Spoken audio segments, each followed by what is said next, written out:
Alright. My check. Nandito nga ako ngayon sa licensing office para mag-upgrade ng aking license.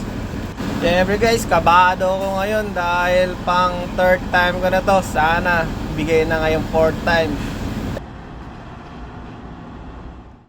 Yun nga pala guys, yung mga truck na ginagamit para makakuha ng class 1 license. So ako yung pang third na kukuha. So waiting ako hanggang matapos sila. Yun nga gagamitin ko guys, manual shifting tapos 13 speed. So single clutch lang. Yung iba kasi nagdo-double clutch, pero ako single clutch lang yung truck na ginamit ko. So yun nga pala yung stick na gagamitin ko, may high gear tsaka low gear. Tapos yan yung sleeper truck na gagamitin ko for the test. Sa kasamaang palad guys, hindi ko mapapakita sa inyo kung paano yung road test dito. Ayon na examiner. So after na lang siguro. A few moments later. Ayan na nga guys, tapos na yung road test.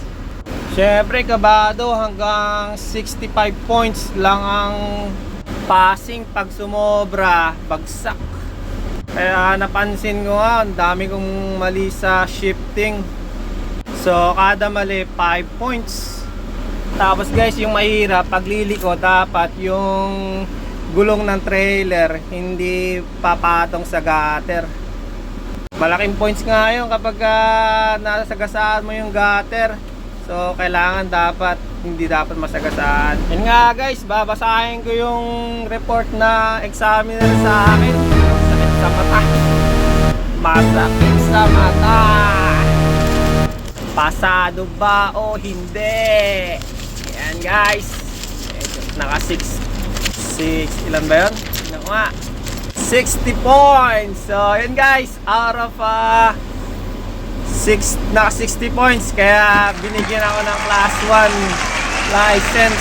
So yun guys, pasado, kaya happy tayo ngayon. Happy. Thank you Lord. Yan. So yun guys, sa kabila ng maraming pagsisikap at training, tsaka ito dumi nga ng kamay ko kasi kailangan umilalim sa trailer.